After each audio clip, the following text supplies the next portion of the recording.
अमृतधारा प्रस्तुति वर्तमान श्रीकर्पूर 100 ग्राम जुआणी फूल 100 ग्राम और ता सहित पुदीना सत्व बा पिपारमेंट 100 ग्राम तापर थुआ होइथिबा श्रीकर्पूर जुआणी फूल एवं पुदीना सत्व भल भाव गुंड करा हुई एक काच शिशी रे एकत्र भल भाव मिसा जिवो। यह मिसई सारा पर याकू किछि समय पई छड़ा जिवो। जार रे थुआ होइथिबा गुंड गुड़िक 3 दिन पर जलीय पदार्थ एहिभଳି परिणत होइजिवो। तापरे एही परिणत होइथिबा जलीय अमृत धारा होइगला।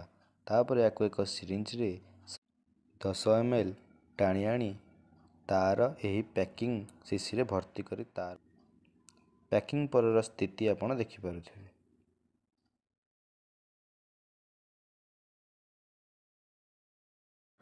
अमृतधारा गुणधर्म सेवन विधि और मात्रा 5 ରୁ 10 बुंदा पियाज और लेंबू शरबत सहित हईजारे 15-15 मिनिट अंतर रे दियंतु। लाभ हेबाकू लागिले समय मध्य धीरे धीरे बढ़ाई दियंतु, अर्थात आधा घंटा 1 घंटा एवं 2 घंटा अंतर रे दियंतु। यह द्वारा हईजारे निश्चित लाभ मिले।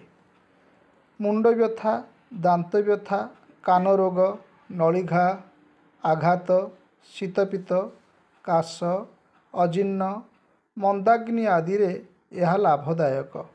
मुंड व्यथा हेले एथिरु 4-5 बुंदा कपाल रे मालिश करिबा द्वारा तथा 1-2 बुंदा सुंघिबा द्वारा मुंड व्यथा रे तुरंत आराम मिले। दांत व्यथा हेले तुला रे यहाकू लगाई पीड़ायुक्त दांत रे लगाई दियंतु। पेट व्यथा, गैस बा पेट फुलिबा एवं श्वास रोग रे तरल गुड़ सहित बा घिओ 1 चामच सहित नतुबा लेंबू शरबत किंबा गरम पानी रे 3-4 बुंदा पकाई सेवन करंतु।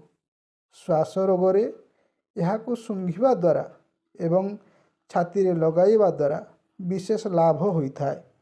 श्वास रोग प्रबल हेबा जगु जदि श्वास प्रश्वास नेबारे कष्ट हेउथाय तेबे आधा लिटर रु 1 लिटर पानी रे 4-5 बुंदा अमृत धारा पकाई बांफ नेबा द्वारा तुरंत लाभ मिले।